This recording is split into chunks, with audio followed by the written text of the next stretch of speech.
Assalamu alaikum.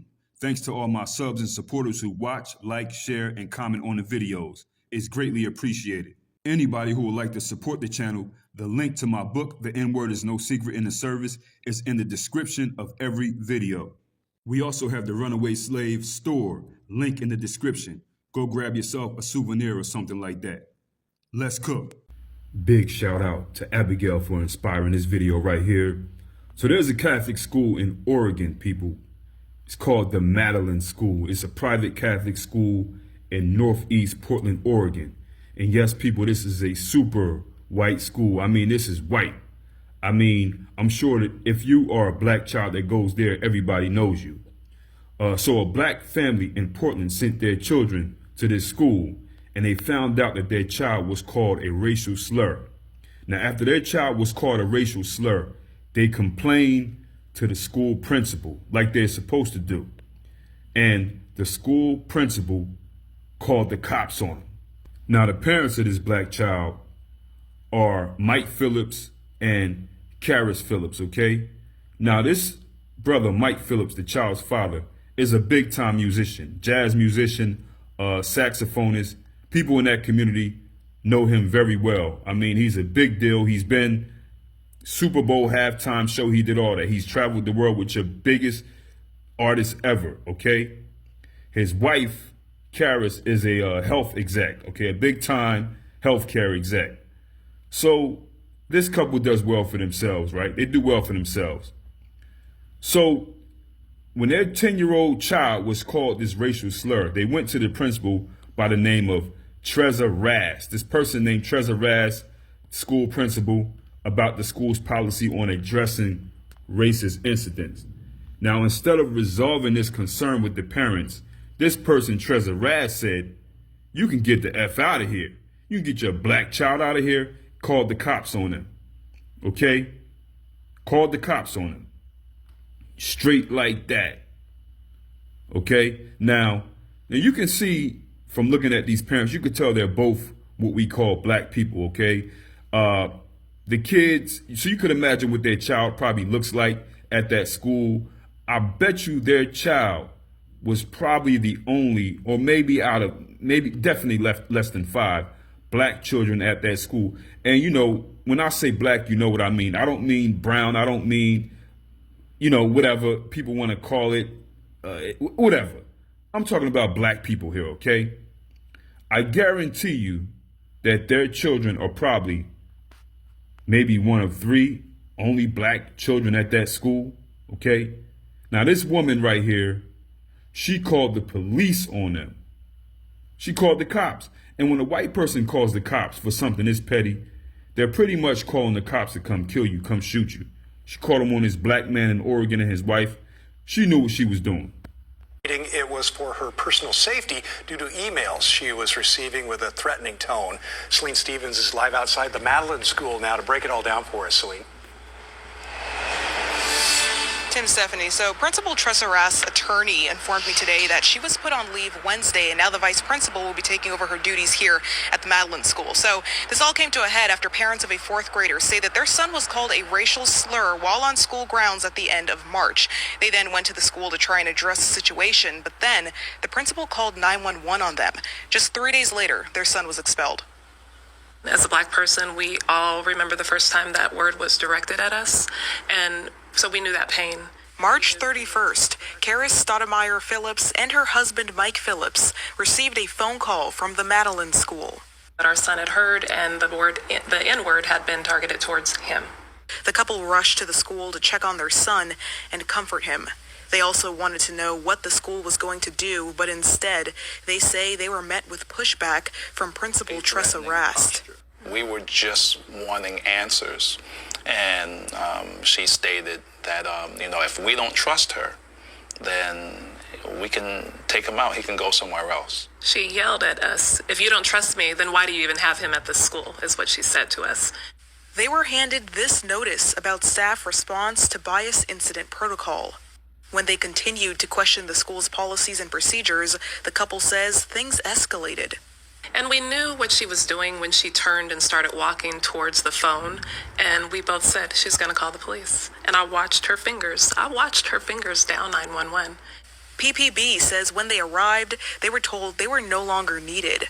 So, and again, if it was a threat, how come it's fine now? You did that because you could. You did that because you understood the ramifications of it to me. And it's not right. It's not fair. And it could have turned out very different. 2 days later, the school informed them the investigation was over, and the parents expressed their disappointment through email. And then on Thursday at 5:09 p.m., we received an email from Father Bonaventure telling us that our partnership had been terminated, effective immediately. Thursday, April 3rd, 5:09 p.m. Our son now has nowhere to go to school. The news crushing the family, especially their son. And then we told him, you cannot go back to the Madeline. They've decided that you can no longer be a student at the Madeline. I don't know how long he cried. We were all crying. She says the school cited a violation of Parent Conduct Code. In the school's handbook, it states under normal circumstances, a child is not to be deprived of a Catholic education due to the attitude of parents, but situations could arise where the partnership of the school and parents is irretrievably broken. For standing up for our child. It was all because we stood up for our child, and it was simply retaliation and a grotesque abuse of power. Now, the family has legal representation, their attorney, who chose not to be on camera, explaining why it's necessary. I think it's important for them to make sure that this doesn't happen again to another child, and that if it does happen, then there are procedures and steps in place. The family and attorney stating what they are looking for is an apology, acknowledgement, and accountability. We need a formal public apology from the Madeline School and the parish and the Archdiocese of Portland. We want the resignation of Principal Rast. We want support services for this 10-year-old boy and the family. I reached out to the Archdiocese of Portland, Reverend Bonaventure Rummel, and Principal Rast to understand more about this incident and why their child was expelled, but I only heard back from Rast's attorney. Now, the family says that their other son also attended the school before and also experienced microaggressions and smaller incidents, but nothing compared to the scale ever before. So the white lady, the principal, Trezor Rast, pretty much is saying, look, I know this is a Catholic school and that's your religion. But my religion is white supremacy, first and foremost. She said, if you don't trust me, why is your child in this school? Get your child out of here. And you know what? This couple here, they know that deep down inside, in the core, as much as they want to be part of this school in Oregon for their children, they didn't trust these white people in their school, and they knew that. They were just hoping that nothing happened. They know that white people don't like them or their kids, but they tried very hard. Might have kind of figured, okay, well, we're black people with money, we're doing better, so maybe they'll like us. I don't know, maybe they were thinking like that. But I think that these people knew already. As much as they tried to look on the brighter side of things, they prayed that this would never happen to their children. And the best thing ever happened to that 10-year-old child. Best thing ever. You know what I'm saying? Now they got to just tell them the truth. They got to tell them the truth. And the white community is standing behind Trezor Rast. Even this guy named Father Bonaventure, whatever, he said, I'm with it. I'm with her too. White people don't care about no handbook. That's just what they use for show.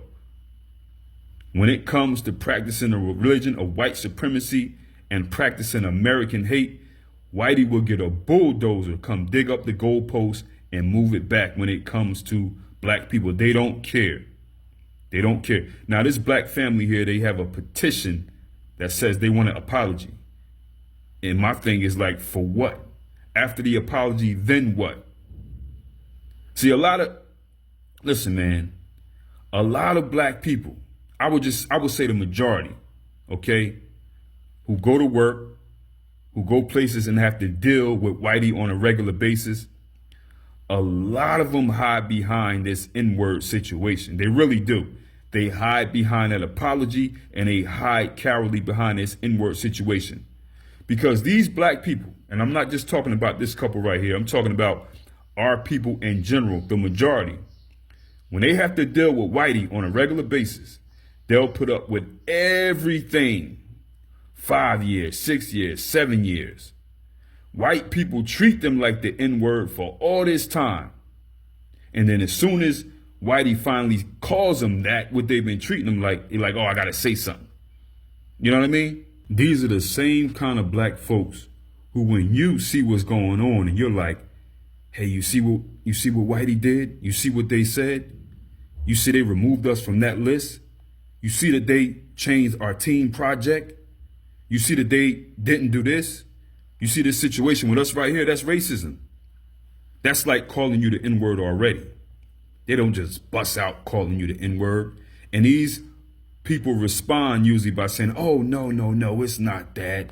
It's not that. Oh, you looking too much into this race thing. Oh, no. But then finally, when these same white people call that person the N-word, okay, finally, when whitey loses so much respect for you because you never said anything at all about all the times they've been treating you like the N-word, you never said nothing at all. You always had an excuse for them. But then when whitey finally says, okay, I'm going to say it, okay, which is what I believe happened to this child, because white kids, they learn how to do that very early as well. So finally, when whitey jumps out and says the N-word to your black face, you're like, oh, I'm calling the NAACP. I'm calling EEO. I'm going to do this, this, and that. You know what I'm saying? Not saying you can't. You can do whatever you want to do. But whitey been treating you like the N-word all this time. They just ain't say it. Do they actually have to say it? I think a lot of black people have grown to hide behind that cowardly, oh, we going to put up with everything. Because they ain't doing it. But when they say that, hoping and praying that whitey don't say it. That's why I love when whitey throws that fastball down the middle at y'all. Say it right to your face. Said it right to their little Negro beanie baby in school. Unfortunately, now he got to deal with it. Now you got to do something. Principal said, get him up out of here. Okay? This is regular American whiteness right here. The only time you see it different is if you got some big son where they trying to win the state championship or bring some kind of medal or recognition to their school so that they can get more students in and get a contract. You don't got no big son that's, on a defensive line or throwing the passes or catching, touchdown passes, running up and down the field, 360 dunking. Get them up out of here. These white people don't care in these Catholic schools, man. These private schools. These parents said that their other child didn't experience these things at that school. Yes, he did. Yes, he did. The other child just became accustomed to being treated like an N-word. It was normal to him. They just didn't call that child, the other child, the N-word. But he adapted to being treated like the N-word. Very low self-esteem. But his little brother got hit with it, that's all. Same thing. The other child experienced a whole lot. They say these microaggressions. Listen, man, you think the kids was doing something. Imagine what this woman here, the principal, and other people like her are doing to the child who think like her. Any black child that goes to these schools is being abused by the Ku Klux kiddies in the school, and even more than them, the faculty. That principal said, get your black child up out of here. I'm tired of you. We really want to segregate the school anyway, but due to some reasons, we can't make it look like that. You know what I'm saying? A lot of black folks been tap dancing and hoping that white people treat them better, man. They've been really hoping that white people treat them better, hoping for a public apology so they could say, oh, he changed, she changed. They open up their hearts. They want to have huggy bean prayer circles, agape love prayer circles with these white racist people who only apologize for photo ops and things like that because they don't want to lose money, and they're hoping that it doesn't deter a black athlete from coming to their school or whatever, because these type of schools, they don't need black people for nothing, man. For what?